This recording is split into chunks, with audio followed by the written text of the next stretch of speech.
नमस्ते बच्चों। आज हिमालय ठेले पर हिमालय पढ़ा रहे थे, उसी में देख लीजिए। और थोड़ा सा नीचे हमारे मन में उस समय क्या भावनाएं उठ रही थी, ये अगर बता पाता तो ये थर्मों जी पीर क्यों रह रही होती। लेखक कह रहा है कि हम तौसानी में हिमालय के चोटियों को देखने के पश्चात जो हमारे मन में हिमालय के लिए अनेक भावनाएं उठ रही थी, अनेक विचार उत्पन्न हो रहे थे। वे भावनाएं ऐसी थी कि उनका वर्णन नहीं किया वर्णन नहीं कर पा रहे थे कि उस भावना को व्यक्त करने न कर पाने की जो लेखक के अंदर दर्द उत्पन्न हो रहा था वह अभी तक बना हुआ था। ये भावना किस प्रकार से थी, सिर्फ एक धुंधला सा संवेदन। इसका आशय था जैसे बर्फ के सिल के सामने खड़े होने पर मुंह पर ठंडी ठंडी भाप लगती है।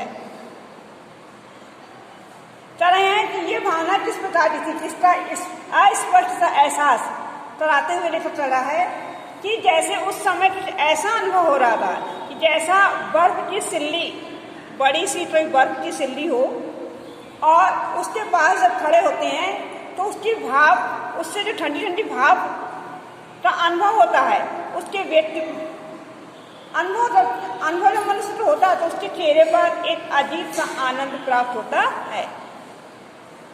जैसे बहुत बड़ी बर्फ की सिल्ली देख लीजिए और उस बर्फ की सिल्ली के सामने जब हम खड़े होते हैं तो उससे ठंडी ठंडी जो भाप निकलती है, जो उसका आनंद मिलता है, उसका वर्णन किया गया है। एक अजीब सा आनंद होता है और सारे संघर्ष, सारे अंतद्वंद, सारे ताप जैसे नष्ट हो जाते हैं। वैसे ही हिमालय की शीतलता माथे को छू रही है और सारे संघर्ष, सारे अंतद्वंद, सारे ताप जैसे नष्ट हो रहे हैं।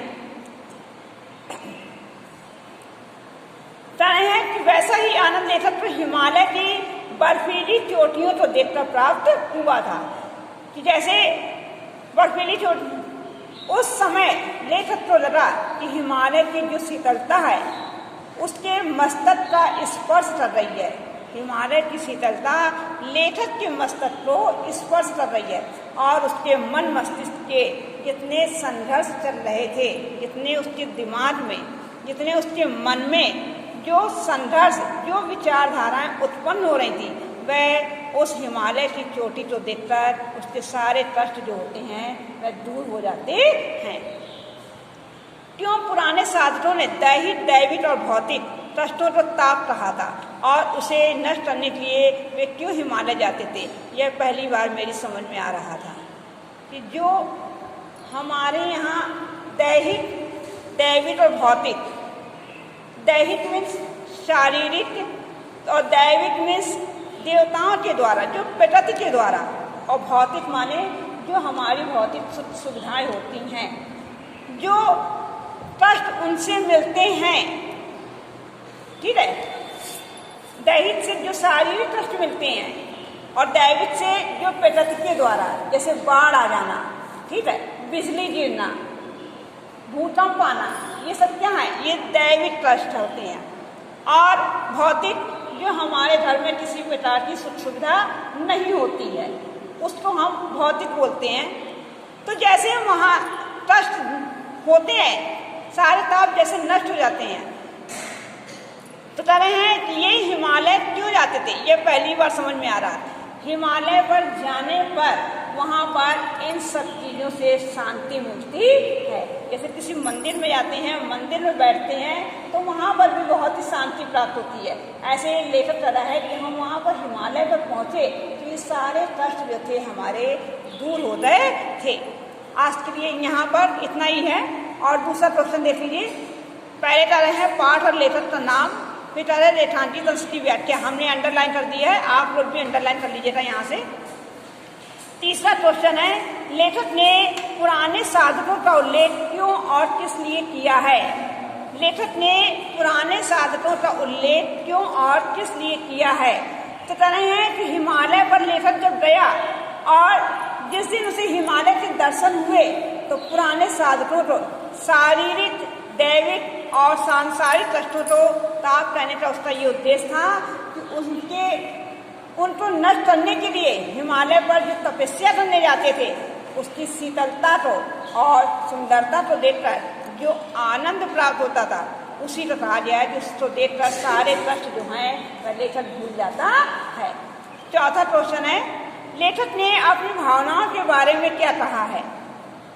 लेखक ने अपनी भावनाओं के बारे में क्या कहा है कि तरह जब वहाँ पर हिमालय पर पहुंचा लेखक और वहाँ पर जब हिमालय के दर्शन हुए तो जो उसके पश्चात, दर्शन के पश्चात जो उसके मन में भावनाएं उठ रही थी उसका उसने कहा है कि उसका वर्णन करने के लिए मेरे पास शब्द नहीं है।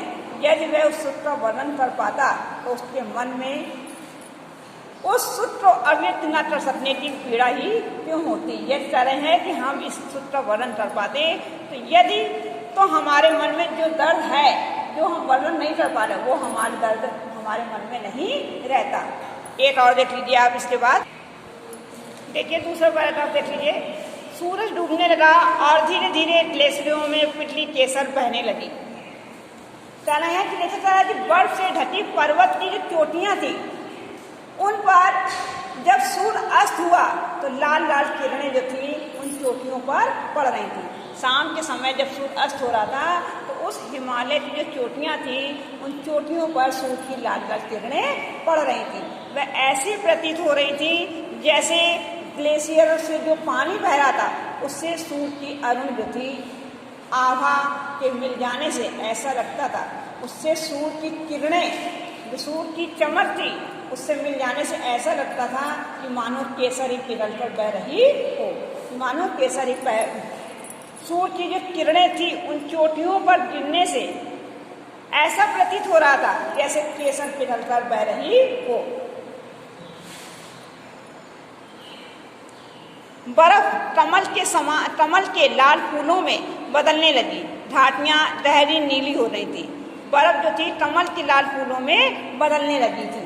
कह रहे हैं कि सफेद बर्फ पर सूर्य अस्त होने के पहले जो लाल धूप के प्रकाश से ऐसा दिखाई दे रहा था कि मानो बर्फ ही लाल कमल के फूलों में बदल रही है। कह रहे हैं सूर्य अस्त होने के पहले, ठीक है, जो तेज धूप होती है उस धूप के प्रकाश पर, उस धूप का प्रकाश जो सफेद बर्फ पर पड़ा तो वह ऐसा प्रतीत हो रहा था जैसे लाल कमल के फूल में बदल रहा हो। घाटियां गहरी नीली हो रही और जो वहाँ की घाटी थी वह भी धीरे धीरे गहरी नीली दिखाई देने लगी थी। यहाँ इतनी अंडरलाइन है। अंधेरा होने लगा तो हम उठे और मुंह हाथ धोने और चाय पीने लगे। शाम हो रही थी। शाम होने के पश्चात वह वापस आए और हाथ मुंह धोकर चाय पीने लगे, पर सब चुपचाप थे, गुमसुम जैसे सबका सब कुछ छिन गया हो। ऐसे शांत बैठे थे जैसे बहुत कुछ उनका लुट गया हो या शायद सबको कुछ ऐसा मिल गया हो कि जिसे अंदर ही अंदर सहजने में सब आत्मलीन हो, अपने में डूब गए। यह कह रहे थे कि ऐसा कुछ मिल गया है कि इतनी आनंद हो रहा है, इतनी खुशी हो रही है कि वह उसका वर्णन नहीं कर पा रहे हैं और उस कल्पना में डूबे हुए हैं। इतना ही होमवर्क है। और प्रश्न देख लीजिए कि पाठ और लेखक का नाम, रेखांकित अंश की व्याख्या। अंधेरा होने के पश्चात लेखक और उसके सहयात्रियों ने क्या किया? कह रहे हैं अंधेरा होने के पश्चात लेखक और उसके जो सहयात्री थे वे हाथ मुंह धोने और चाय पीने में लग गए थे, लेकिन वे सभी शांत थे, इतने शांत कि जैसे उनका ऐसा लग रहा था जैसे सब कुछ किसी ने छीन लिया हो अथवा उन्हें कुछ ऐसा खजाना सा मिल गया था कि जिसे समेटने के लिए वे सब अपने में ही सीमित हो रहे थे, अर्थात वे कल्पना में डूबे हुए थे और उसका वे वर्णन नहीं कर पा रहे थे। आज के लिए इतना ही होमवर्क है, कल हम इसी के आगे और पढ़ाएंगे। और फीस जमा करवा दीजिए प्रत्येक बच्चे।